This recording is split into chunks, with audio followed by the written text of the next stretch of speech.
As a real estate agent, I have worked with clients who are looking to buy short-term rental properties like Airbnb vacation rentals and long-term rental properties like your typical 12-month leases. And in doing so, I've learned a ton about what it takes to be a successful real estate investor. So what I'm gonna do in this video is break down the process of buying your first rental property, whether you're looking to buy a short-term rental property or a long-term rental property. Now, the first step is you have to have the right mindset. One of the first mistakes that I see new real estate investors make is they have a consumer mindset rather than a business mindset when it comes to their investments, meaning that they are treating buying an investment property similar to how they would treat buying a house they were actually going to live in. But these are two completely different things, and you have to approach them completely differently. When you're buying a house that you're going to live in, it's a lot more emotional of a purchase. You have to enjoy the place that you're gonna live. Whereas if you're buying a rental property, it's just about making money. That's it. For a recent example, I had an investor client that was sending some properties to, and they objected to the fact that one of the properties had a small lot. When most people are looking to buy their dream home, having a big lot is usually something that they want. But when you're buying a rental property, this is not necessarily something you should be looking at. In fact, in most cases, if you're just buying your typical 12-month lease rental property, having a big lot really isn't going to add much of any value to the income potential of the property. You want to think about the mindset of somebody renting a home. Typically, renters don't want the responsibility of maintaining a property. So a bigger lot might actually be a turnoff to some potential tenants because that just means more upkeep on their part. Unless you're gonna be paying for the lawn care yourself, which just cuts into your profits. A renter is gonna see the home they're living in as a means to an end. It's not a dream fulfilled like it is when you're buying a house that you're gonna live in with your family. It's about having a location that's convenient, a good price, because oftentimes people who are renting for a reason. It's because they can't afford to buy a house. And it's about things like having the right amount of bedrooms. Now, in the case of a short-term rental, depending on the situation, it might actually be good to have something like a larger lot. It depends on the kind of experience you're going for, but you get the point that I'm making here. The point is that you need to take out those kinds of emotional things that you would really want to have in the kind of home that you're going to live in, and you need to look at this as a business transaction. And that leads us to step 2, which is you need to understand how you actually make money off rental properties, because it's not just about the income that you get on a monthly basis or every time somebody rents your vacation rental property. That's only one of the 3 main ways that you're going to make money off of this investment. And in fact, a lot of times it's the least profitable of the 3. The second, and probably in my opinion, the most important way that you are going to increase your net worth by having this investment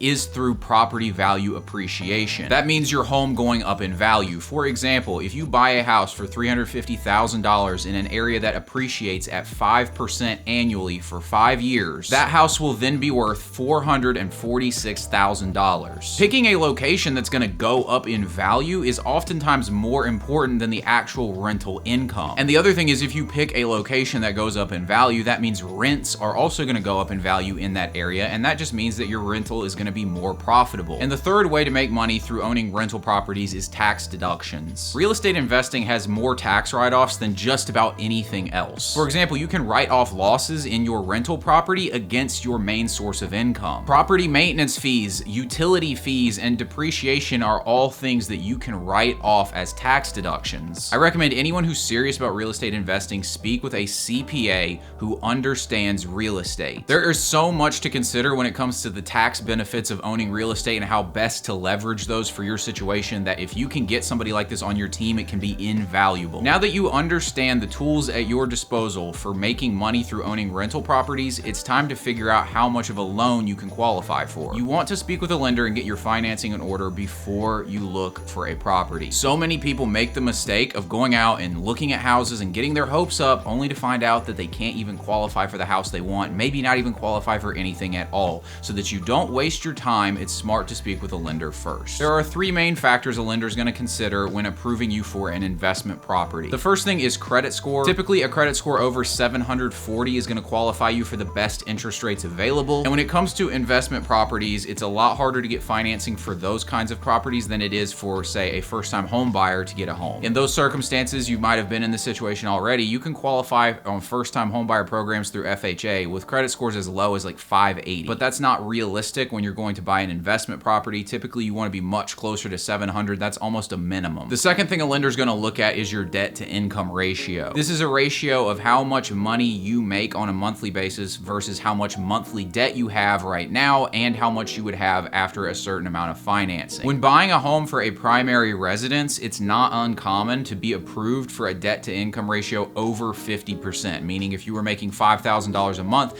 you might be able to qualify for a $2,600 a month mortgage. But when it comes to investment properties, again, things are a little bit more strict. I would tell you max debt to income ratio you're gonna be able to find from certain lenders, and most lenders aren't even gonna do this, is somewhere in the mid 40% range. Now there are ways around this though. For example, there's something called a DSCR loan, which is a loan that evaluates a property's ability to get financing based on its income potential, and it completely writes out your debt to income ratio. It no longer is a factor. Oftentimes it's difficult for first-time real estate investors to get access to DSCR loans because a lender is gonna want to see proof that you actually know how to manage an investment property and make it profitable. But this is a possibility for you. I'm not gonna spend the rest of this video talking about that because it's a little bit more complicated. Speak with your real estate agent and your lender to find out your best option. And the third thing a lender is gonna take into account is how much money you can put down. On investment properties, you're typically gonna need a 15% down payment at a minimum. Now, once the lender has this information as well as whatever paperwork they're gonna need from you, they should be able to pre-approve you for a certain amount of money to spend. And this will then become the price range that you are looking at for investment properties. And now we're ready for step 4, which is evaluating properties. This is when you start researching properties in your budget and figuring out if they're a good investment opportunity. Here's how I recommend you do this. If you're buying a long-term rental, I recommend looking for something cookie cutter for your first time. Ideally, I would suggest looking at homes that are around 5 to 20 years old, unless you're looking at something a lot older, but it's been completely remodeled. Buying something that's not brand new will be cheaper than buying something brand new, and you also have the possibility of doing cosmetic improvements to it, which can increase the rental income. And you want something cookie cutter because it's gonna make it easier for you to figure out how much the property will rent for. If you have some sort of funky house with like a 3-car detached garage with a little house, and part of that house is remodeled and part of it isn't, and it's on an acre of land out in the country, well, now you've got this property that's really difficult to evaluate. I recommend trying to find something in one of these typical single family subdivisions. These are usually the easiest spots to figure out how much something's gonna rent for, and they're also the most in demand for people who are looking to rent a house. If there are other homes in this neighborhood for rent or that are being rented, you will be able to very easily figure out how much the house you're looking at should rent for. If there's a similar house in this neighborhood renting for $2,000 a month, you can likely assume that the house you're looking at will probably rent for around $2,000 a month. Now, this is only half of the evaluation process. As you'll recall, the most important thing when picking out an investment property is actually the appreciation value on the property over time. Now, when it comes to appreciation, the good news in real estate is that the average home goes up in value about 3 to 5% annually, which means that for the most part, if you hold a house for long enough, you are going to make a profit on the sale of it. But our goal is to find opportunities where we can increase our value in the property even more. And the way you do this is by really understanding your local area. I really recommend that you focus on your local market rather than going to a market that you don't have much experience with. For example, I live in the suburbs north of Charlotte, North Carolina, and I'm very tapped in on this area. I know the kinds of things that are going on. I know the population trends. I know the developments, and I know several areas off the top of my head that are absolutely going to explode in value just because I have my ear to the ground and I know what's going on in the area. But if I tried to go to, say, Oklahoma City or Miami, I would have no idea what was really going on there. I would only be able to hope that the property was going to go up in value just because the area was going up in value. Here's a few things to evaluate when looking at the local area and deciding if it's a great place to invest in real estate. First, the goal is to invest in an area with a growing population. Real estate at the end of the day is a supply and demand game. And if you're in an area where more people are moving to that area and the population is growing, you're more likely going to be in an area where the demand for housing outpaces the supply. And this should lead to house prices rising over time. For example, the Charlotte area has 117 people moving to it every single day. This stat alone suggests that this is probably a good area to invest in real estate. Now, other examples of things that are going to increase the property value in an area are things like, say, a light rail project or a new road that's going to add increased connectivity to an area, or entertainment venues can be a big one. Now, if you happen to live in one of the few areas in America where populations are declining, no new projects are happening, home values are falling, then perhaps you're going to have to look somewhere other than your local area to invest. But in most cases, people will think that there's not much going on in their area, but you just got to look a little bit closer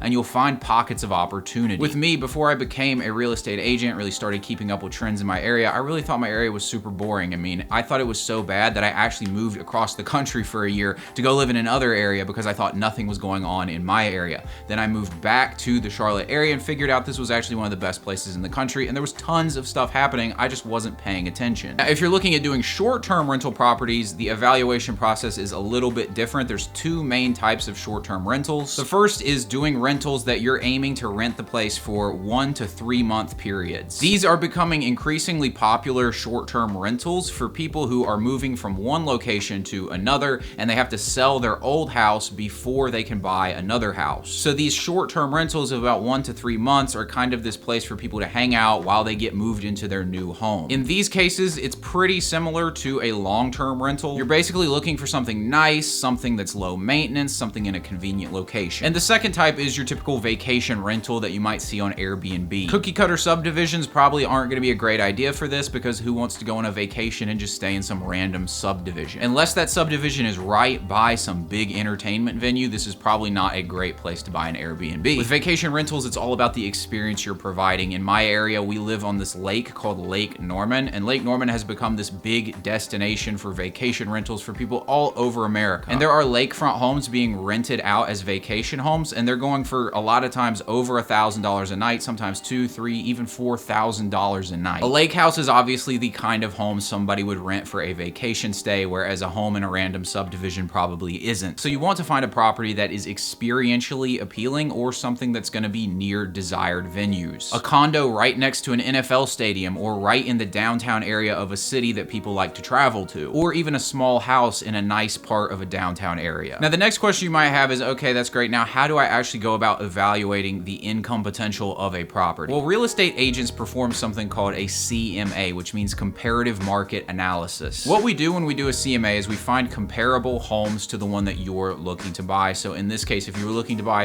a 3-bed house in a subdivision and looking to rent it, we would look for other 3-bed houses in the same subdivision, preferably, that are currently for rent or have been rented, and we would use those to tell you how much this house that you're looking to buy would likely rent for. And we also use this to determine what a good asking price on the house would be. You can do this yourself, but realtors are going to have a lot more access to information, and if you have a good real estate agent, they should do this for you. You'll also want to factor in cosmetic improvements that you might want to do to the property when you're doing a CMA. So for example, if you're planning to completely redo the floors, redo the kitchen and the bathrooms and things like that, you want to compare the house's rental income potential not to homes that are of the same style currently, but to what it's going to be once you get done with the renovations. Now we're on to step 5, which is finding a good property to invest in and making an offer. This might take some time depending on the area you're in, but if you're patient, you will find a great deal. Once you make an offer and it's accepted, you'll be under contract, and one thing you'll definitely want to do during the under contract period before closing on the property is conduct inspections. What you're hoping to find from the inspections is that the property is structurally sound. You don't want to buy a house with foundation problems or that's going to need a new $20,000 roof the moment you buy it. You want to find something that is either rent ready right now, meaning the moment you close on the property you can put it up for rent, or something that has a good structure to it but can have cosmetic improvements done, which could then increase the rental value. If you do purchase a property you're looking to do a cosmetic remodel to, it's important to renter-proof the property. Unfortunately, in a lot of cases, renters don't really take great care of a property, especially if they're long-term tenants. For example, I have an aunt who owns a bunch of investment properties, and she had a horror story of somebody who she had to evict, and they just left a dead dog in the living room that she found. So you want to understand this when you're remodeling the home. You don't want to get a bunch of fragile materials. You don't want to put down hardwood floors that are likely to chip and scratch and lose their value really quickly. You want to put down something like luxury vinyl plank or tile. The same applies for fixtures, countertops, or anything else that you're going to have to remodel. You want to think about durability as a primary factor. Now, once you've conducted inspections and closed on the property, it's time for the final step, which is getting the property rented. To do this on a long-term rental property, you'll obviously need to go find a tenant, and that typically means online advertising. I recommend getting professional photography done. This does wonders for increasing the value of a property. I do this for all of my listings when I'm selling a home, and it also works for rentals. The difference between pictures that are on vertical, somebody took them on their iPhone and the lighting's not very good and they just don't know what they're doing, versus professional photography is a huge difference. I mean, if you're a single guy out there, think about the difference on a dating app profile between you with your phone right here taking a mirror selfie versus some professional photo of you doing something cool. The difference is massive, and it's the same for an investment property. You can post your rental listing on things like Zillow and apartments.com, and you can also look to get a property management company to help you with finding a tenant. Property management firms typically offer a range of different packages. In some cases, they will market the property for you and find a tenant for you, and then they also offer complete done-for-you services where they will take care of everything hands-free for you. That means if things need to get repaired, they'll take care of it. They'll take care of evictions. You will never even have to deal with your tenants. Now, if you're doing a short-term rental, I recommend still getting the professional photos, and in this case, instead of Zillow and apartments.com, you're putting it on websites like Airbnb. And there are also vacation rental property management companies as well, if that's something you want to look into. And that, my friends, is it. You have now gone through the entire process of buying a rental property. Thanks for watching. Be sure to like and subscribe, and I'll talk to you in the next video.